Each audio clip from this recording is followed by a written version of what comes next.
Hi guys and welcome to DriveSpark. I'm Promeet and today we are driving the Toyota Urban Cruiser. Now this is basically the rebadged version of the Maruti Suzuki Vitara Brezza because Toyota and Suzuki have a global partnership to share models and technology, and they entered the space with the all new Toyota Glanza. That was the rebadged version of the Maruti Suzuki Baleno. So here we are with the Urban Cruiser. Let's get started and I'll tell you everything you need to know about this compact SUV.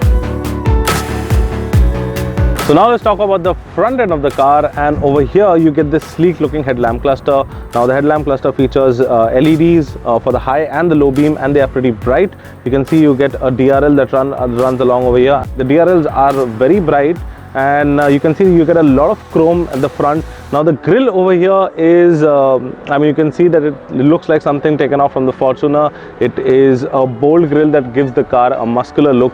Also, you can see that the fog lamp housing is different than the Vitara Brezza. You can see that there is chrome accents over here, and the cladding over here in the bumper is little bit different. So as last time what they did, that the Glanza was a complete, like, you could not make out from a far distance that this is the Baleno or the Glanza. So they have tweaked a lot of things at the front, and the car looks really fantastic. And yeah, you can differentiate between the Vitara Brezza and the Urban Cruiser from the front. So now let's talk about the side profile, and over here you can see the first thing that will catch your eye are these multi-spoke dual tone alloy wheels that look really nice. The front end has a disc setup, the rear end has a drum setup. These are 215/60/16, they are 16-inch alloy wheels and they provide phenomenal grip. You also get this blacked out ORVM over here with an integrated indicator. You get black cladding, that looks good, gives the car a rugged look. You get body lines, but they are very subtle. And yeah guys, the car looks nice from the side also, and it's good, and it's got decent amount of ground clearance that can take you to some mild broken roads. So now let's talk about the rear end, and over here you get this tail light unit that is identical to the Vitara Brezza. You also get this chrome strip. Now over here you get the Urban Cruiser badging written on the chrome. You get a Toyota logo, you get a wiper along with a washer and defoggers. You also get this LED strip for the brake light, and you get a reverse parking camera along with sensors that are pretty accurate and helps you park the car at tight spaces. Now let's talk about the boot. So to open the boot, there is a button here. There's a small button here. If the key is in your pocket and the car is unlocked, you can press the button to the right hand side. That will unlock the car, and then you can just open the boot. So there you go. This is the boot. I'm sorry the tray is down because it's making a lot of rattling noise. So you have a 60/40 split over here. If you want more space, you can just fold down the seat, and the boot, you'll get more space for luggage. You also got a boot light over there, and the boot lid is not that light, and it takes some effort to close. So yeah, overall the car looks great from the rear end also. So now we are at the front seat, and over here when you enter the cabin, it is exactly the same like the Vitara Brezza. Nothing has changed. You get the same 7-inch infotainment system that features Android Auto and Apple CarPlay. Same instrument cluster.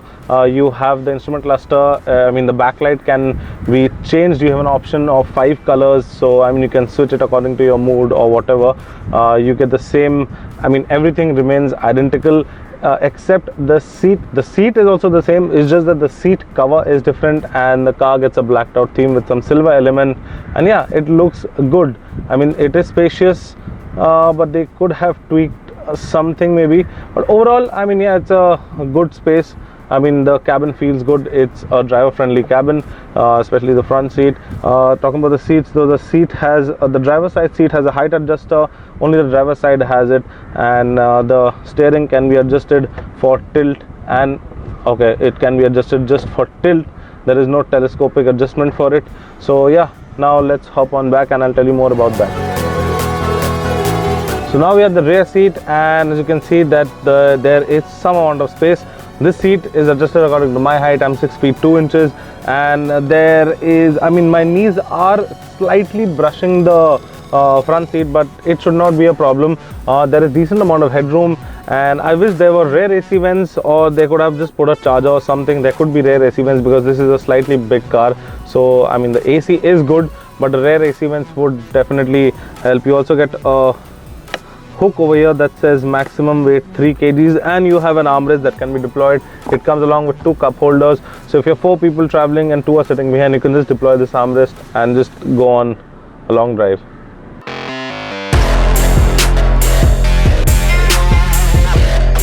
So now we are at the driving seat of the urban cruiser, and first things first, let me give you a quick engine brief. So this is powered by a 1.5 litre naturally aspirated petrol engine that pumps out 105 bhp of power and 138 Nm of peak torque. And this engine is mated to a 5-speed manual gearbox, and it is a brilliant engine. It's a fantastic engine.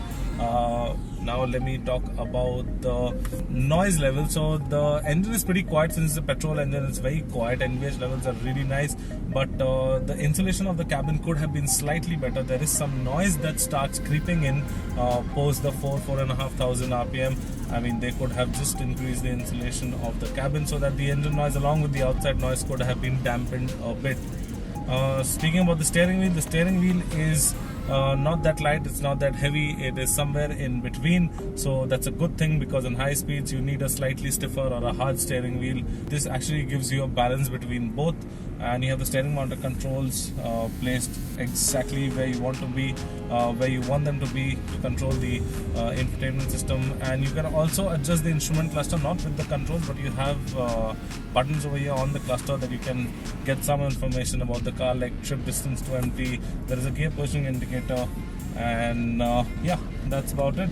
So coming back to the engine, so the engine is pretty peppy. I am right now doing a 40 km/h. The RPM is at 1000, maybe 1050, and I'm on the 5th gear. I'm not even kidding, I'm on the 5th gear and the car is just cruising. If I want to floor it, so in other cars what will happen is that if you floor it, the car will start stuttering and will start jerking a lot. So if I just floor it, it just continues. I mean, you don't have to shift down because it's a naturally aspirated engine, so you don't have to shift gears. It will just continue cruising in that gear, and that's a very good thing, because on the highway, but there's one thing that's lacking on the highway. When you go on the highway, this car definitely feels like this should have had a 6th gear, because if you're doing 100, then the RPM is cruising around 3000. Other than that, it's a peppy engine. If you want to overtake, just shift down a gear and just gas it, so you will overtake the car in front of you. It's as you can see on the 4th gear also, it overtakes pretty well. The steering response is nice. The seats are also nice. The seats are slightly hard.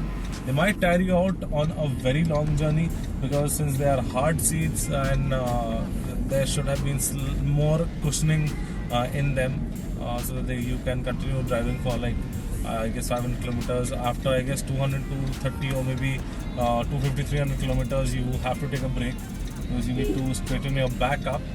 And other than that, the car is pretty nice, it's pretty peppy. The suspension setup is slightly on the softer side to give you that comfortable ride. There's one plus point for that, is that you get a very comfortable and smooth ride, and it absorbs all the bumps and potholes that the city has to offer.